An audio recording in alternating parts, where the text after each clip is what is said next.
Biotechnology.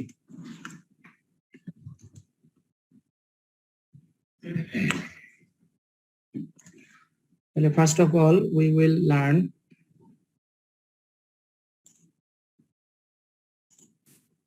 what is biotechnology.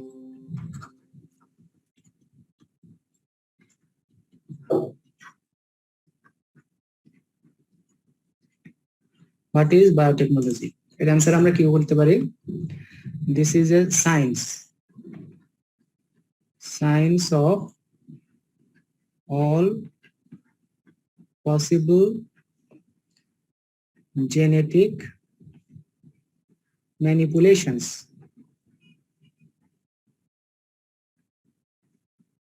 Manipulation মানে কি? মানে তুমি ইন্টারফেয়ার করলা, তুমি কোনো ইন্টারাপ্ট করলা, কোনো কিছু মানে জেনেটিক্যালি তুমি কিছু ওকে করলা, ট্রিটমেন্ট করা একটা এক ধরনের ম্যানিপুলেশন, হাতানো আর কি। হ্যাঁ, ম্যানিপুলেশন, আচ্ছা admit all, manipulation to develop, sorry সেখানে লিখি আবার, to develop a genetically modified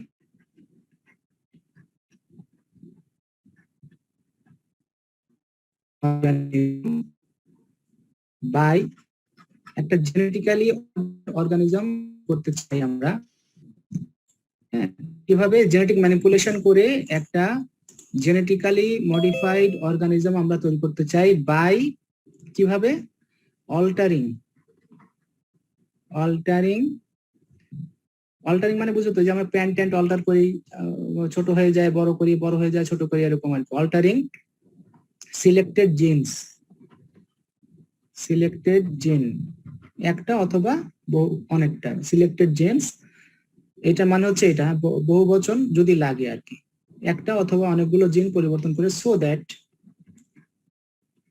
that the organism gets rid, এটা কি রেকর্ড হচ্ছে? হ্যাঁ, রেকর্ড হচ্ছে। gets rid of unwanted characteristics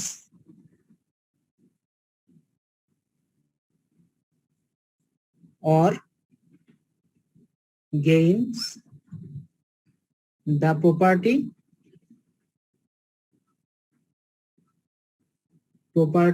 that it lacks. This is the definition of biotechnology. Biotechnology বলতেছে all possible genetic manipulation, এখানে সম্ভাব্য genetic manipulation করা যায় টু ডেভেলপ, কি ডেভেলপ করবে?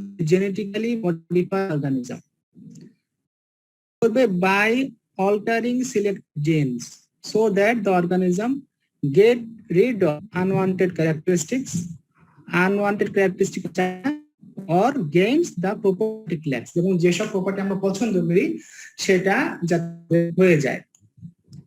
জাস্ট ইমাজিন এ ব্রয়লার মুরগি, সাতক্ষীরায় যেটাকে বলে পোল্ট্রি মুরগি।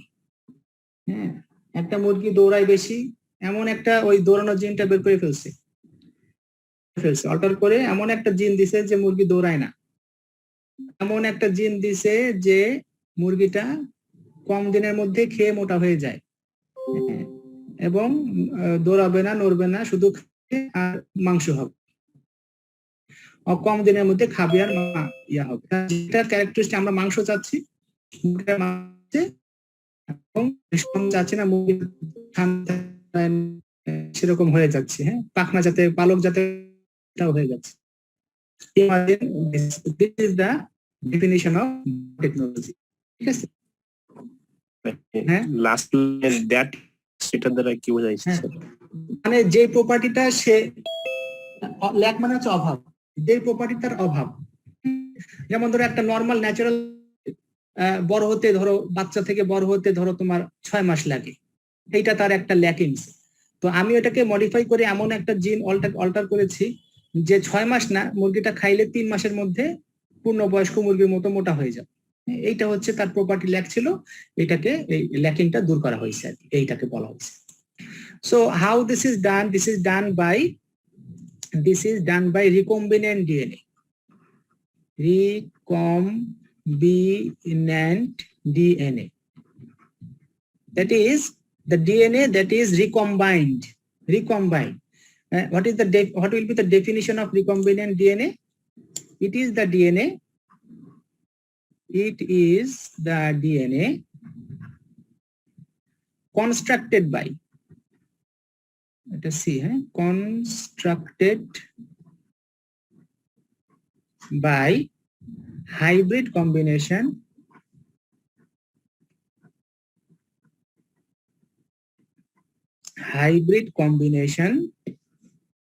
of different DNA fragments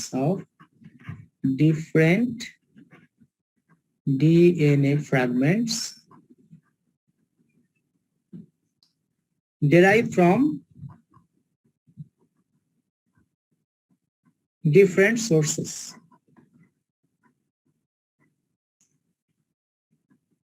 different source থেকে বিভিন্ন ডিএনএ এনে তোমার বিভিন্ন ভাবে এটাকে রিকম্বাইন করে ইয়া করতেছে। হ্যাঁ, তাহলে এইটার জিনিসটা কি তোমার, এটা কনস্ট্রাক্ট করা হয়। প্রথমে এটা ডেফিনেশনে আমরা বুঝতে পারি, এটা কনস্ট্রাক্ট করা মানে বানানো হয়, এটা আর্টিফিশিয়ালি জেনেটিক ল্যাবরেটরিতে এটা বানানো হয়, কনস্ট্রাক্ট করা হয়।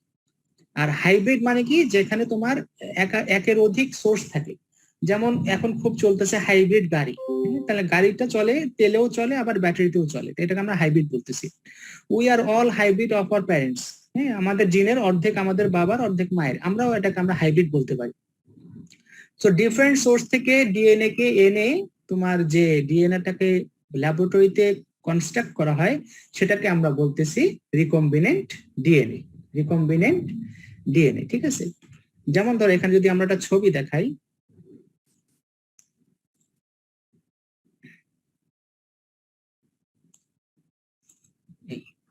এই this is A recombinant DNA. এখানে দেখো, এখানে একটা সার্কুলার ডিএনএ বা প্লাজমিড, এইখানে এই যে একটা এই ফ্র্যাগমেন্টটা কাটার পরে ফরেন ডিএনএ কে এখানে ইনসার্ট করছে, ইনসার্ট করে নতুন একটা যে তৈরি হলো, এটা ছিল ন্যাচারাল, এটা আর্টিফিশিয়াল, এটা কনস্ট্রাক্ট করা হয়েছে ল্যাবরেটরিতে। This is recombinant DNA. Okay, এটা থাকলো এখানে। আচ্ছা, আমরা পরের ইয়াতে চলে যাই।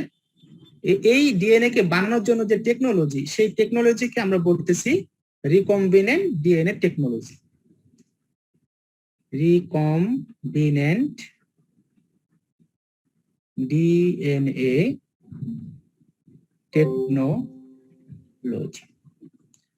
What is recombinant DNA technology? এই ডেফিনিশন গুলো কিন্তু খুবই ইম্পর্টেন্ট। ঠিক আছে, আচ্ছা, recombinant DNA technology,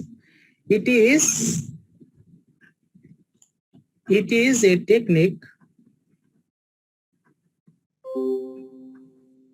technique of genetic modification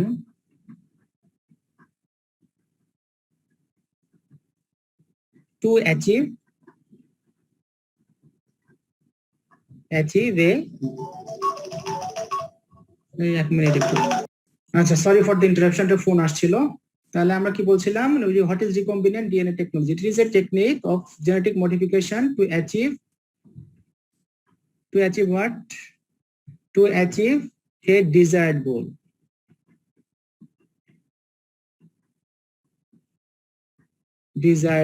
ঠিক আছে, and how it is done? একটা স্পেসিফিক ডিএনএ ফ্র্যাগমেন্ট, ধরো this is a specific DNA fragment. এই ফ্র্যাগমেন্টটার কি করে, ধরো এটা একটা স্পেসিফিক ডিএনএ ফ্র্যাগমেন্ট, এইখানে ডিএনএ তে একটা বড় মলিকুল, তাই না, এরকম একটা বড় মলিকুল, ডবল স্ট্যান্ড বড় মলিকুল। এই জায়গায় একটা জিন আছে যেটাকে আমি মডিফাই করতে চাই, তো এই স্পেসিফিক ডিএনএ ফ্র্যাগমেন্ট নিয়ে কি করবে? আচ্ছা, তাহলে আমরা শুরু করি। Recording in progress.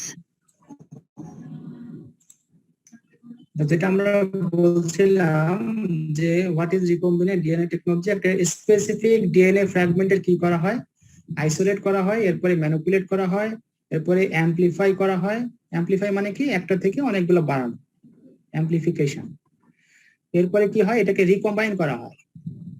রিকম্বাইন মানে যেই হোস্টের মধ্যে আমি ঢুকাতে চাচ্ছি সেখানে রিকম্বিনেশন করা হয়, ঢুকাই দেওয়া হয়। এরপর এটাকে প্রোপাগেট করা হয়। প্রোপাগেট মানে হচ্ছে তোমার এটাকে চালনা করা হয় আর কি, ঠিক আছে? সো এই সবকিছু মিলেই যে টেকনোলজিটা, এটাকে আমরা বলতেছি recombinant DNA technology. Recombinant DNA technology. So এই সবকিছুর জন্য আমাদের জেনেটিক ল্যাবরেটরিতে তিনটা জিনিসের প্রয়োজন হয়।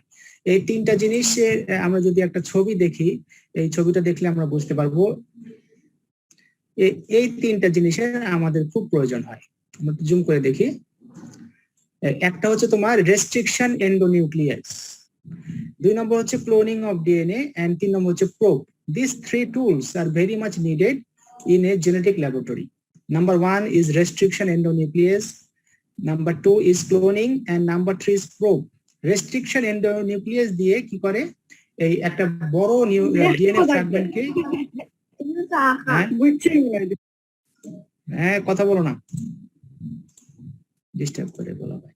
আচ্ছা, রেস্ট্রিকশন এন্ডোনিউক্লিয়াস দিয়ে কি করে? তোমার একটা বড় ডিএনএ ফ্র্যাগমেন্টকে কেটে কেটে ছোট করে ম্যানেজেবল ফ্র্যাগমেন্ট করা হয়, ঠিক আছে? একটা ডিএনএ ফ্র্যাগমেন্ট আমরা জানি যে টানলে এটাকে 6 ফুট পর্যন্ত লম্বা হয়। এত পাকায় থাকে নিউক্লিয়াসের মধ্যে, এটাকে টানলে 6 ফুট লম্বা হয়ে যায়। তো এই 6 ফুট লম্বা একটা মলিকুলের বিভিন্ন জায়গায় বিভিন্ন জিন থাকে। তো সব জিন নিয়ে তো একবারে কাজ করা যায় না। ধরো তুমি ইনসুলিনের জিন নিয়ে কাজ করে তুমি ইনসুলিনকে নতুন জেনেটিক্যালি মডিফাইড ইনসুলিন বানাবা, যেটা আরো সুন্দর কাজ করবে। তাই তোমার তো শুধু ইনসুলিনের জিনটা দরকার, তখন তুমি সারা পুরো ডিএনএটা নিয়ে তোমার কাজ করা দরকার। যে জায়গায় ইনসুলিনের জিনটা আছে সেটা নিয়ে তুমি কাজ করবা। তো ওই জায়গাটাকে আলাদা করার জন্য যে জিনিসটা লাগবে সেটা আমরা একটু বলবো restriction endonucleases. This are group of enzymes. Then ওই জিনটাকে যখন আমরা অ্যাম্পলিফাই করতে হয় তখন এটাকে আমাদের ক্লোনিং করা লাগে, ঠিক আছে? এবং এই অনেক জিন থেকে যখন আমরা একটা জিনকে আলাদা করতে চাই সেটাকে আমরা বলি প্রোব দিয়ে আলাদা করা হয়, ঠিক আছে? একটা বড় ডিএনএ ফ্র্যাগমেন্ট থেকে একটা স্পেসিফিক ডিএনএ ফ্র্যাগমেন্টকে আমাদের যদি বা একটা জিনকে যদি আলাদা করতে হয়, তো জিনটাকে চেনার জন্য আমাদের এরকম একটা প্রোব দরকার হয়। যেমন তোমার ধরো আমরা ছোটবেলায় খেলতাম, বালির মধ্যে লোহা থাকে, তো একটা চুম্বককে তোমার একটা পলিথিন বা কাগজের মধ্যে মুড়ায় বালির উপরে ঘষলে বালির মধ্যে ছোট ছোট থাকে, লোহা থাকে, সেগুলো ওই কাগজের মধ্যে উঠে আসতো। এটা আমরা খুব মজা পেতাম। তো এরকম অনেকগুলো জিনের মধ্যে থেকে একটা স্পেসিফিক জিনকে বের করার জন্য যে ম্যাটেরিয়ালটা, সেটাকে আমরা বলি হচ্ছে প্রোব। ঠিক আছে? প্রোব সম্বন্ধে আমরা জানবো, ক্লোনিং সম্বন্ধে আমরা জানবো, আমরা রেস্ট্রিকশন এন্ডোনিউক্লিয়াস সম্বন্ধে জানবো। তো প্রথমে আমরা রেস্ট্রিকশন এন্ডোনিউক্লিয়াসেস সম্বন্ধে জানবো, ঠিক আছে? তাহলে what is restriction endonucleases? Our next topic, our next interest is what is তোমার restriction endonuclease. Restriction endonucleases. ঠিক আছে? Restriction endonucleases. What is restriction endonucleases? আচ্ছা, তাহলে এটা ডেফিনেশনটা কি? These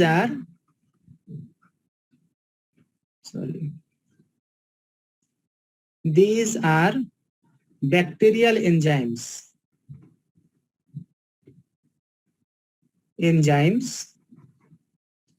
that clips specific palindromic sequences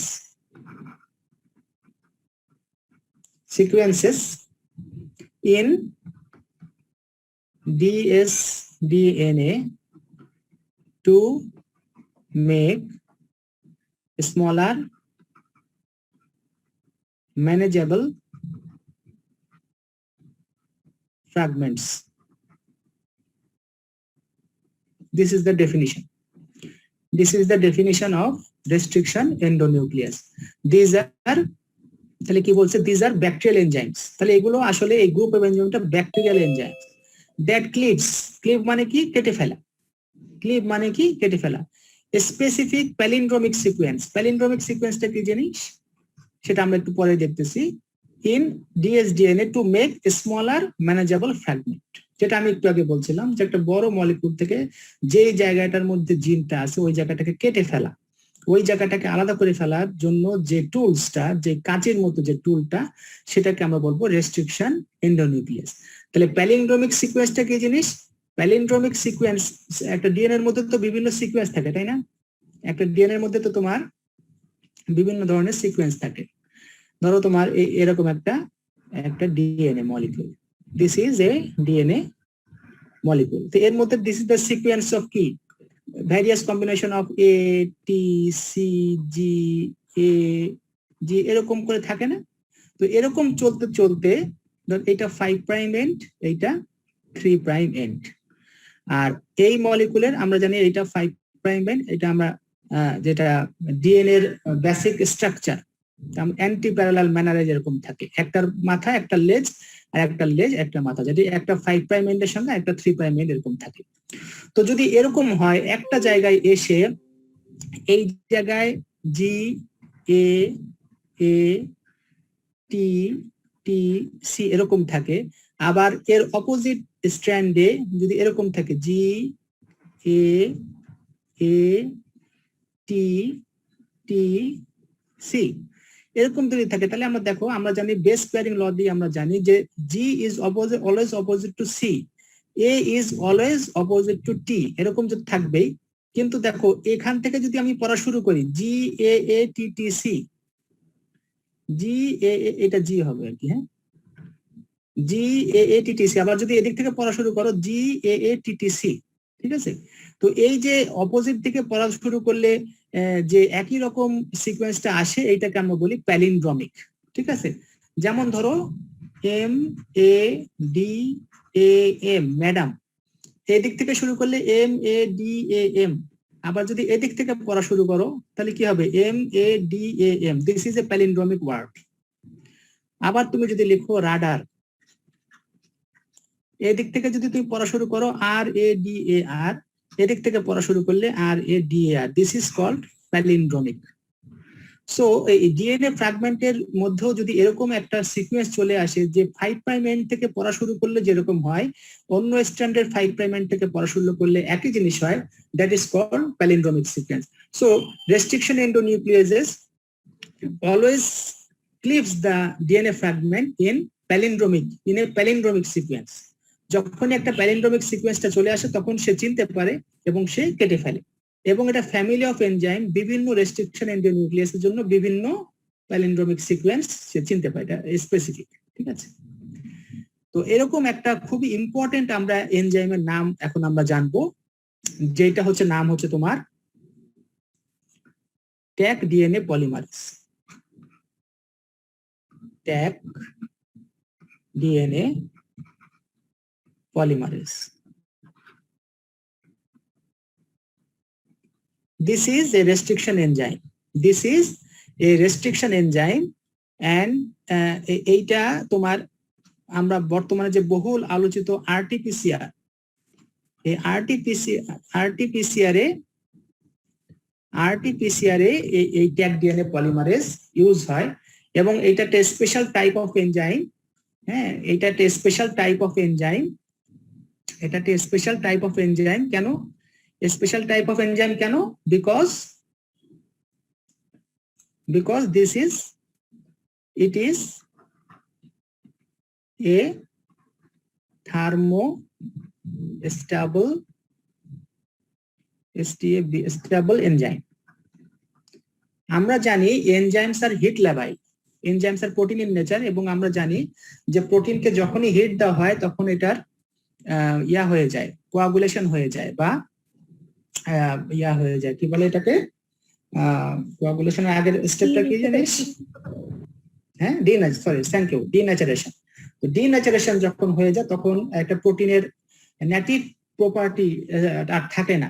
তো একটা এনজাইমের যদি নেটিভ প্রপার্টি না থাকে তাহলে কিন্তু সে স্পেসিফিক কাজ করতে পারে না। এই জন্য আমরা বলি যে এনজাইমস আর হিট ল্যাবাইল, মানে হিট দিলে এনজাইম নষ্ট হয়ে যায়। আমাদের body temperature normal 37.4 degree Celsius, এরকম 106-7 পর্যন্ত ভালো থাকে। এরপরে সে হিটে নষ্ট হয়ে যায়, ফলে একটা মানুষ কিন্তু 107 জ্বর উঠলে মরে যায়। ঠিক আছে, যেহেতু এনজাইম কাজ করতে পারে না। আরো অনেক মেকানিজম আছে, যা হোক। কিন্তু এই যে এনজাইমটা, এইটা একটা Taq DNA polymerase enzyme. This is a thermostable enzyme. Why we are calling it thermostable? Because it can withstand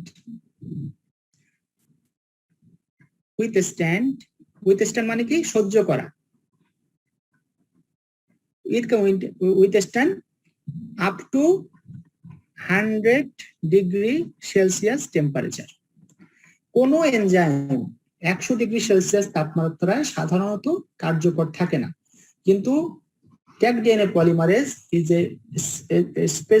a special type of enzyme which can withstand 100 degree Celsius temperature, and so this is called thermostable enzyme.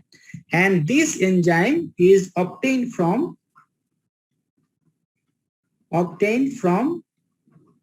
a bacteria. যেহেতু আমরা পড়ছি এটা একটা restriction enzyme, হ্যাঁ, এটা bacteria থেকে অবশ্যই আসবে, and it is obtained from the bacteria. এই ব্যাকটেরিয়াটার নাম হচ্ছে থার্মাস অ্যাকুয়াটিকাস, বৈজ্ঞানিক নাম থার্মাস অ্যাকুয়াটিকাস। এই থার্মাসের টি নিয়েছে, আর এ কিউ নিয়েছে, এই থেকে নাম হয়েছে ট্যাগ। মনে থাকবে? তাহলে এই থার্মাসের টি নিয়েছে আর অ্যাকুয়াটিকাসের এ কিউ নিয়েছে, এইখান থেকে নাম হয়েছে ট্যাগ। এবং যেহেতু এই এনজাইমটা ডিএনএ এর পলিমারাইজেশন করে, সো এটার নাম হচ্ছে ট্যাগ ডিএনএ পলিমারেজ। এইটা আমরা পিসিআর পড়ার সময় দেখব যে পিসিআর এ এই এনজাইমটার গুরুত্ব অপরিসীম, এবং এইটার জন্যই আমরা বলতে পারি যে পিসিআরটা অনেক কস্ট ইফেক্টিভ হয়েছে। এটা আমরা যখন পিসিআর পড়বো তখন আমরা দেখব। তো এখন আমাদের যেটা মনে রাখার বিষয় সেটা হচ্ছে এই ট্যাগ ডিএনএ পলিমারেজ একটা রিকম্বিনেন্ট হ্যাঁ, এটা একটা ছবি আমি তোমাদেরকে দেখাই। এটা একটা ছবি দেখাই,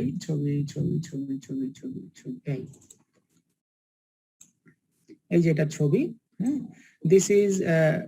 this is a picture of tag DNA polymer, তারপর লেখা আছে, এবং এটা রিকম্বিনেন্ট, এটা ল্যাবরেটরিতে বানানো হয়েছে। এটা কিন্তু সবসময় যে ব্যাকটেরিয়াকে ধরে ধরে ওর থেকে বের করবে তা না, এইটার সিকোয়েন্স জেনে এটাকে বানানো হয়েছে, সেজন্য একটা রিকম্বিনেন্ট লেখা। এটা বাজারে পাওয়া যায়, ঠিক আছে। So this is tag DNA polymerase, ঠিক আছে। আমাদের নেক্সট জিনিস যেটা, সেটা হচ্ছে restriction fragment. What is restriction fragment?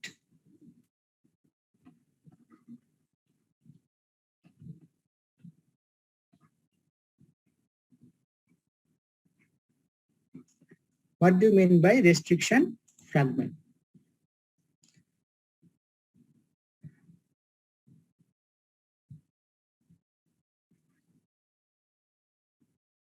আচ্ছা, a definite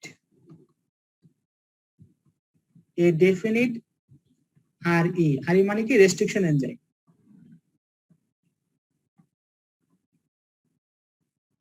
A definite RE recognizes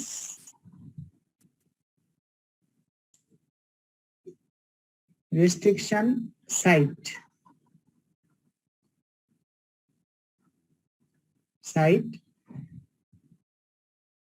and cleaves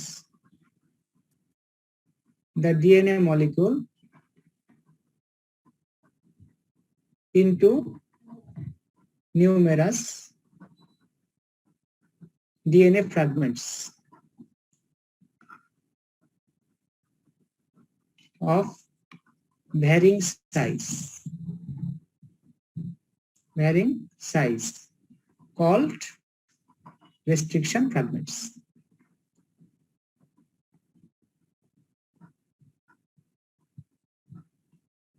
ঠিক আছে, ধরো তোমার এইটা একটা ডিএনএ মলিকুল, এরকম একটা ডিএনএ মলিকুল, এইটা ধরো একজনের ডিএনএ মলিকুল। এখানে একটা রেস্ট্রিকশন এনজাইম যদি ছেড়ে দেওয়া হয়, একটা সলিউশনের মধ্যে এরকম ডিএনএ ফ্র্যাগমেন্ট নিয়ে যদি এখানে একটা নির্দিষ্ট রেস্ট্রিকশন এনজাইম ছেড়ে দেওয়া হয়, তখন তোমার দেখা যাচ্ছে যে এই রেস্ট্রিকশন এনজাইমটা এর এখানে একটা প্যালিন্ড্রোমিক সিকোয়েন্স পাইছে, এখানে একটা পাইছে, এখানে একটা পাইছে, এখানে একটা পাইছে, কেটে এখান দিয়ে কেটে ফেলছে, এখানে দিয়ে কেটে ফেলছে। হ্যাঁ, তো এই রেস্ট্রিকশন এনজাইম যদি সাপোজ ইকো আর1 বলে একটা রেস্ট্রিকশন এটা হয়, তাহলে দেখা যাচ্ছে যে এই জায়গায় কেটে ফেলবে। আবার যদি এখানে ট্যাগ ডিএনএ পলিমারেজ ধরো, ট্যাগ ডিএনএ পলিমারেজ যদি ধরো, তাহলে যদি এইটা এখানে ছেড়ে দেওয়া হয়, তখন দেখা যাচ্ছে যে সে এই জায়গায় কাটবে, এই জায়গায় কাটবে, এই জায়গায় কাটবে, এই জায়গায় কাটবে। মানে এক একটা রেস্ট্রিকশন এনজাইম এক একটা ডিএনএ এর বিভিন্ন মানে একই জায়গায় কাটে না, বিভিন্ন জায়গায় প্যালিন্ড্রোমিক সিকোয়েন্স বের করে কাটে। তো ট্যাগ ডিএনএ পলিমারের জন্য একটা রেস্ট্রিকশন সাইট থাকে, যেখানে কাটে সেখানকে আমরা বলবো রেস্ট্রিকশন সাইট। তো রেস্ট্রিকশন সাইট থেকে যখন কেটে ফেলে তখন এগুলো তো ভাগ হয়ে যায়, তাহলে এইটা ভাগ হয়ে গেল, তাহলে এইটা আলটিমেটলি এরকম হয়ে গেল, এইটা আলটিমেটলি এরকম হয়ে গেল, এইটা আবার ছোট হয়ে এরকম ছিল, এটা এরকম হয়ে গেল, আবার এইটার জন্য এইটা এরকম হয়ে গেল। হ্যাঁ, মানে বিভিন্ন জায়গায় এই যে ফ্র্যাগমেন্টে ভাগ হয়ে যাচ্ছে, এটাকে আমরা বলতেছি রেস্ট্রিকশন ফ্র্যাগমেন্ট। ঠিক আছে, তো এটা নোমেনক্লেচার রেস্ট্রিকশন, বিভিন্ন রেস্ট্রিকশন এনজাইমের নোমেনক্লেচার কেমন করে, মানে নামকরণ কিভাবে হয়, এটা নামকরণ করা হয় হচ্ছে তোমার এভাবে নামকরণ করা হয়। যেখানে যেমন দেখা যাচ্ছে যে প্রথমে যে নামটা থাকে সেটা জেনারেল প্রথম অক্ষরটা নেয়, আর স্পেসিসের পরের দুটো অক্ষর নেয়। যেমন আমরা থার্মাস অ্যাকুয়াটিক্সের টি নিয়েছি আর অ্যাকুয়াটিকাসের কিউ নিয়েছি। এরপরে তোমার কোন প্রজাতি কবে উৎপন্ন হয়েছে ভ্যারিয়েশন দিয়ে এই যে এরকম নামকরণ সাধারণত করা হয়। এটা খুব একটা ইম্পর্টেন্ট কিছু না, ঠিক আছে। আচ্ছা, এভাবে নামকরণ করা হয়। depending on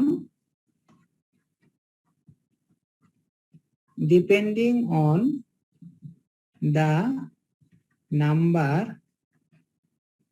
of restriction site কোনটা যেখানে কেটে ফেলছে, যেমন এটা হচ্ছে তোমার একটা রেস্ট্রিকশন সাইট, এখানে কাটছে, এই যে depending on the number of restriction site present in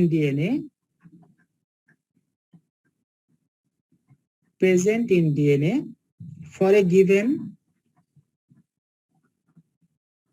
restriction enzyme, various size restriction fragments are produced.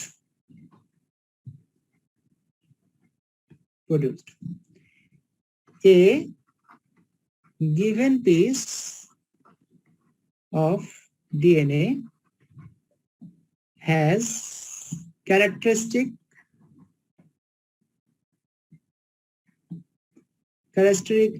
linear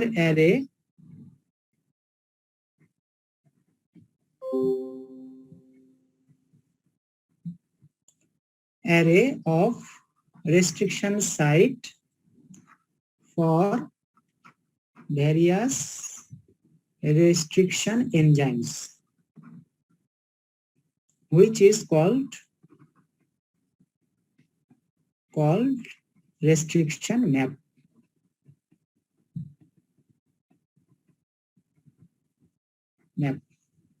ঠিক আছে, রেস্ট্রিকশন ম্যাপ।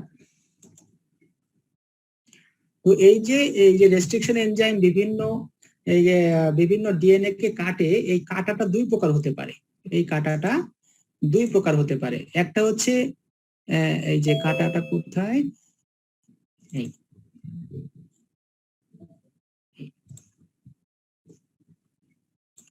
এই যে এই সোজা ভাবে কাটতে পারে। এই দেখো এইটা কাটছে সোজা ভাবে, এইটা কেটে এই যে এখানে কাটছে, এখানে কেটে সোজা কেটে ফেলছে। এই কাটাটাকে বলে হচ্ছে মানে একটা রেস্ট্রিকশন এনজাইম যখন ডিএনএ কে ফ্র্যাগমেন্ট কে কাটে তখন দুই ভাবে কাটতে পারে। একটা হচ্ছে স্ট্রেট কেটে ফেলছে, তখন এই একটা ডিএনএ ফ্র্যাগমেন্ট ছিল এটাকে কেটে দুই ভাগ করে ফেলছে, কিন্তু এটা স্ট্রেট, এটাকে আমরা বলি ব্লান্ট এন্ড কাট। আর যদি এইটা কাটে এভাবে এরকম করে ভাগ হয়ে এরকম এসে আবার এটাকে আমরা বলি স্টিকি এন্ড কাট। স্টিকি মানে এটা জোড়া লাগে ভালো আর কি, হ্যাঁ, এই জন্য এটাকে বলি স্টিকি এন্ড কাট। ওকে,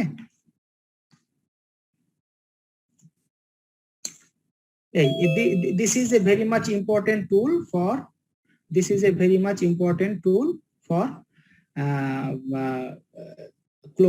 তোমার জেনেটিক ইঞ্জিনিয়ারিং এর রেস্ট্রিকশন এনজাইম একটা খুবই ইম্পর্টেন্ট টুল। তো আজকে এ পর্যন্ত থাক, আজকে দেরি হয়ে গেছে, আমি তো অফিসের কাজে ব্যস্ত ছিলাম। তো কালকে আমরা বসবো ইনশাল্লাহ, কালকে আমি সময় জানিয়ে দেবো ইনশাল্লাহ। কালকে আমাদের ক্লাস আছে, কালকে ফার্স্ট ইয়ারও ক্লাস নিতে হবে, কালকে আমি জানিয়ে দেবো ইনশাল্লাহ, ঠিক আছে? তো আজকে এ পর্যন্ত থাক, তোমরা ওই 80 উৎস আমাকে একটু পার্সেন্টেজটা পাঠিয়ে দিও। আচ্ছা ঠিক আছে, কালকে আমি কখন বসবো আমি তোমাদের জানিয়ে দেবো ইনশাল্লাহ, ঠিক আছে? তো আজকে এ পর্যন্ত থাক, তোমরা পড়ো, এবিসি পড়ো, খুবই ইন্টারেস্টিং জিনিস, পড়লে বুঝতে সুবিধা হবে, ঠিক আছে? সবাই ভালো থাকো, আল্লাহ হাফেজ।